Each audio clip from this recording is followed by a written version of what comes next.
కళావతి కడుపుతో ఉన్న భార్యని ఎలా చూసుకుంటాడో ఈ రాజు అంటూ ఇక రాజు గురించి గొప్పగా చెప్పుకుంటూ ఉంటాడు. ఇక కావ్యని కాలు కింద పెట్టనివ్వకుండా అపురూపంగా చూసుకుంటూ ఉంటాడు.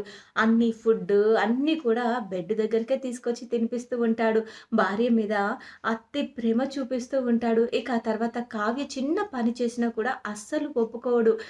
కావ్య కాఫీలు ఇవ్వడం, అలాగే ఎప్పటిలాగా కాఫీలు కిచెన్‌లో అడుగు పెడితే బావుండదు అని చెప్పేసి కిచెన్‌లోకి అడుగు పెట్టనివ్వకుండా అపర్ణకి బాధ్యత చెప్తాడు. అమ్మ కావ్య గాని, అప్పు గాని అసలు కిచెన్‌లోకి వెళ్ళడానికే వీల్లేదు అసలు అంటూ, అయినా కావ్యని అంత పనెందుకు చేయనిస్తున్నావు అంటూ వాళ్ళ అమ్మ మీద కోప్పడుతూ ఉంటాడు.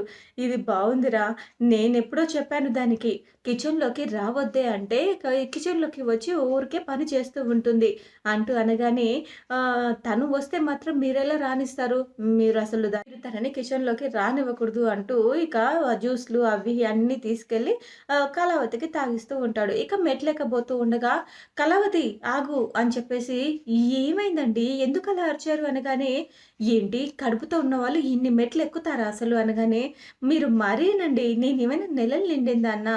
ఇప్పుడే కదా నాకు ప్రెగ్నెన్సీ వచ్చింది. అయినా మీరేంటి మరీ అతి ప్రేమ చూపిస్తున్నారు" అనగానే, "మరి మెట్లు ఎక్కకపోతే ఎవరు తీసుకెళ్తారు పైకి? మీరేమైనా ఎత్తుకొని తీసుకెళ్తారా?" అని అనగానే, "అవును. నేనే ఎత్తుకొని తీసుకెళ్తాను" అని చెప్పేసి కళావతిని ఎత్తుకొని అలా ప్రేమగా తీసుకెళ్తూ ఉంటే, కళావతి తనంత అదృష్టవంతురాలు ఇంకెవరు లేరు అని చాలా సంతోషపడుతూ ఉంటుంది.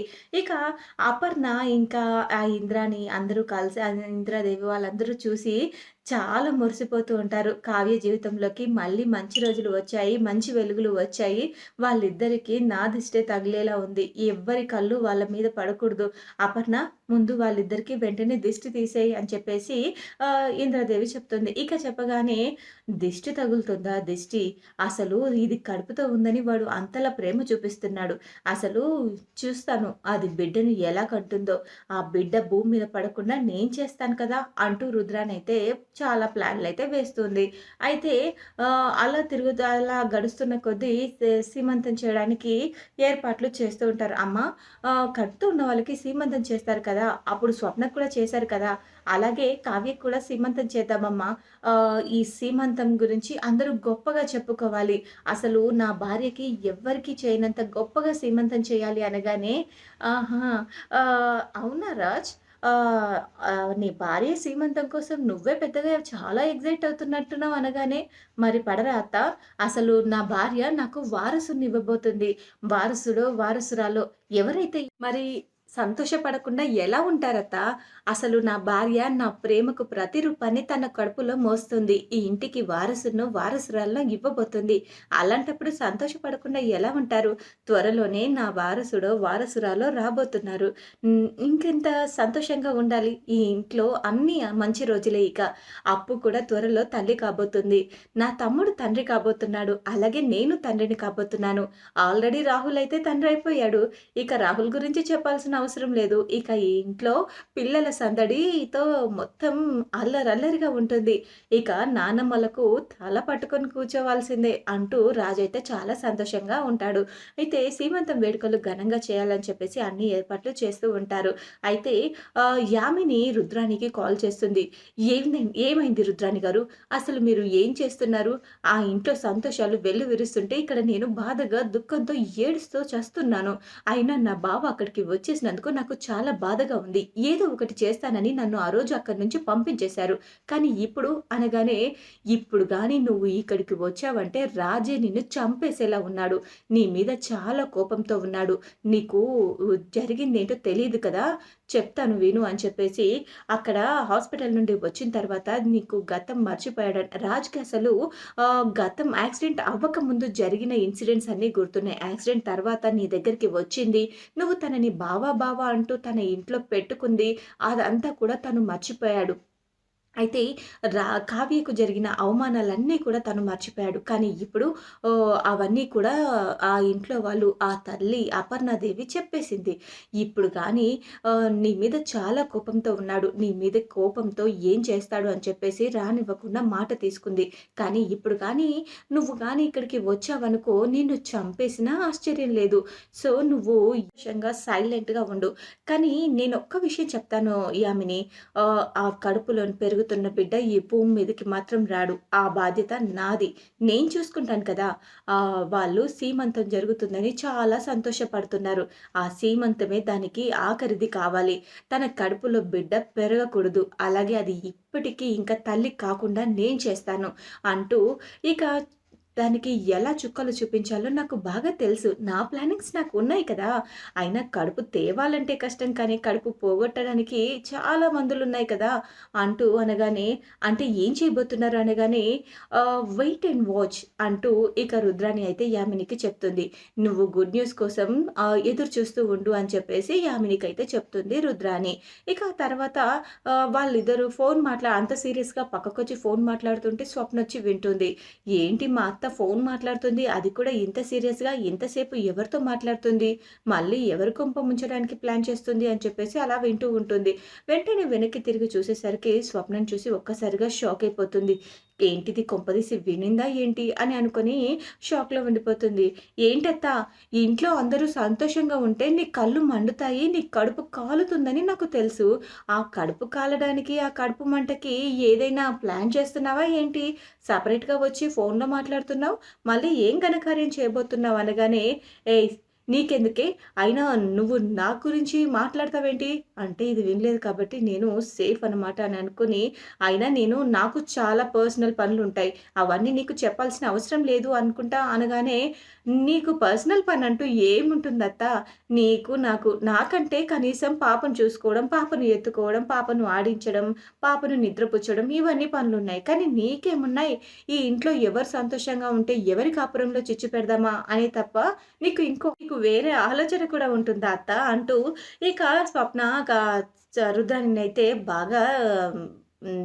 రెచ్చగొట్టినట్టుగా మాట్లాడుతుంది. ఇక కోపంతో లోపలికి వెళ్తుంది. చెప్తానే నీ సంగతి, నీ చెల్లెళ్ళ సంగతి చెప్తాను. అసలు కడుపుతో ఉన్నారని తెగ రెచ్చిపోతున్నారు కదా! ఈ సంతోషం ఈ ఇంట్లో ఎన్ని రోజులుంటుందో నేను చూస్తాను. చేస్తున్నారుగా సీమంతానికి ఏర్పాట్లు.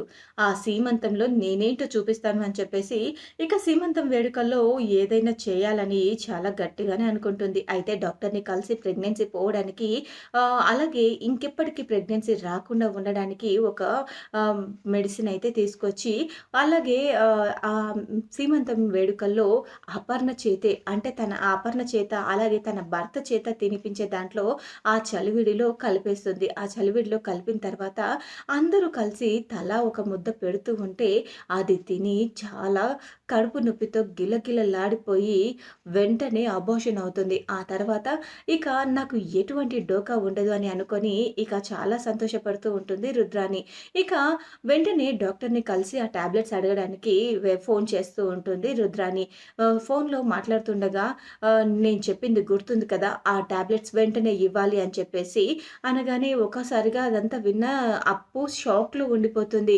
అంటే రుద్రాణి ప్లాన్ చేస్తుందనమాట అంటూ ఇక రుద్రానికి దిమ్మ తిరిగే షాక్ అయితే ఇవ్వాలి అనుకుంటుంది. రుద్రాణి మీద ఒక కన్ను వేసి ఉంచుతుంది. అక్క రుద్రాని ఈ విధంగా ప్లాన్ చేస్తుంది. రుద్రాని నీ కడుపు, నా కడుపు పోగొట్టాలని ప్లాన్ చేస్తుంది. ఈ ఇంట్లో సంతోషం ఉండకూడదని ప్లాన్ చేస్తుంది. రుద్రానికి మనం దిమ్మ తిరిగే షాక్ ఇవ్వాలక్క అని చెప్పేసి, రుద్రానికి ఎలాంటి షాక్ ఇస్తానో చూస్తూ ఉండక్క అని చెప్పేసి, ఇక రుద్రాని కన్సల్ట్ అయిన డాక్టర్‌ని తీసుకొచ్చి రుద్రాని కన్సల్ట్ అయిన డాక్టర్ దగ్గరికి వెళ్ళి, ఆ మెడిసిన్ కాకుండా ఇంకో మెడిసిన్ అంటే కడుపులోని బిడ్డ ఆరోగ్యంగా ఉండడానికి అలాగే ఎటువంటి ప్రమాదం రాకుండా ఉండడానికి మెడిసిన్ ఇస్తావా? సరిపోయింది. లేదంటే నీ డాక్టరేట్ మొత్తం కూడా నీ సర్టిఫికేట్స్ అన్నీ కాలిపోయేలాగా, నీ హాస్పిటల్ మూతపడేలాగా చేస్తాను అని చెప్పేసి అప్పు అయితే బెదిరిస్తుంది. ఇక ఆ తర్వాత అప్పుకి భయపడి రుద్రాని రాగానే ఆహ్, ఆహ్, మ అప్పు చెప్పినట్టుగా మంచి మెడిసినే ఇస్తుంది. ఆ తర్వాత ఆహ్, క అసలు సీమంతం వేడుకలో అందరూ కలిసి చలివిడి తినిపిస్తున్నా కూడా ఏంటి తనకేమీ కావట్లేదు. నేను మెడిసిన్ కలిపాను కదా! అయినా ఎందుకు ఇద్దరికీ ఏమీ కావట్లేదు. ఏదో ఒకటి జరగాలి కదా! అనుకుంటూ రుద్రనైతే షాక్‌లో ఉండిపోతుంది. ఆ తర్వాత రుద్రని పిలుస్తుంది అపర్ణ. అప్పు. అప్పు పిలవగానే "ఏంటి, ఏంటి ఆంటీ ఏదో ఆలోచిస్తూ ఉన్నట్టున్నారు? ఎందుకో బాధపడుతున్నట్టున్నారు? అంటే మాకు ఏమీ కాలేదని బాధపడుతున్నారా?" అంటూ ఇక పక్కకు తీసుకెళ్ళి మాట్లాడుతుంది. "నేనెందుకు బాధపడతాను? అయినా నాకేంటి అవసరం? అయినా నేనేదో ఫుడ్‌లో ఏదో కలిపినట్టు మాట్లాడుతున్నావే" అనగానే "నేనేం అనలేదు ఆంటీ. మీరే నిజం ఒప్పుకున్నారు" అనగానే "ఏయ్! ఏం మాట్లాడుతున్నావు నువ్వు?" అనగానే "నిజం మాట్లాడుతున్నాను ఆంటీ. నేను నిజమే కదా మాట్లాడుతున్నాను. అయినా మీరు ఆ డాక్టర్ దగ్గరికి వెళ్ళడం, ఆ మందు తీసుకోవడం అంతా నాకు తెలుసు. కానీ మీకు తెలియని విషయం ఏంటంటే ఆ మందు నేను మార్చేశాను. నేను మార్చేసిన మందుని మీరు దాంట్లో కలిపారు. కాబట్టి మా కడుపులో పెరుగుతున్న బిడ్డకి ఏమీ కాదు. పన్నంటి బిడ్డకి జన్మనివ్వబోతున్నాం. అయినా నీలాంటి వాళ్ళు ఈ ఇంట్లో ఉంటారని తెలిసిన తర్వాత మా ప్రెగ్నెన్సీని మేము కాపాడుకోకుండా ఎలా ఉంటాం? అంతేకాదు ఆ రోజు నా టాబ్లెట్స్ మార్చేసి ఎక్స్‌పైరీ అయిన టాబ్లెట్స్ పెట్టింది కూడా మీరే అని నాకు తెలుసు. కానీ అందరి ముందు ఈ విషయం ఎందుకు చెప్పలేదో తెలుసా? మా అక్క చెప్పొద్దనింది కాబట్టి. అందుకు మా అక్క మంచితనాన్ని గుర్తు చేసుకొని ఇప్పటికైనా బాగుపడండి. లేదంటే ఈ ఇంట్లో నిలువ నీడ కూడా లేకుండా చేస్తాను. జాగ్రత్త. నా అక్క జోలికి గాని, నా జోలికి గాని, నా కుటుంబం జోలికి గాని వచ్చారనుకో చంపేస్తాను మీ తల్లి కొడుకులని అని చెప్పేసి వార్నింగ్ ఇచ్చి అక్కడి నుంచి వెళ్ళిపోతుంది అప్పు. ఇక చూడాలి మరి తర్వాత ఎపిసోడ్‌లో ఏం జరగనుందో. ఇలా జరిగి ఎలాగైనా కావ్య అప్పుల ప్రెగ్నెన్సీ సేఫ్‌గా ఉండాలని ఆహ్, అందరూ సంతోషంగా సంబరాలు చేసుకోవాలని, అలాగే కావ్య పన్నంటి బిడ్డకు జన్మనివ్వాలని అనుకునే వాళ్ళు యెస్ అని కామెంట్ చేసి, ఈ వీడియోని లైక్ చేసి షేర్ చేయండి. అలాగే మా ఛానల్‌లోని మరెన్నో లేటెస్ట్ అప్డేట్స్ కోసం వెంటనే మా ఛానల్‌ని సబ్స్క్రైబ్ చేసుకొని పక్కనే ఉన్న గంట సింబల్‌లో ఆల్ పైన క్లిక్ చేయండి. Thanks for watching my video.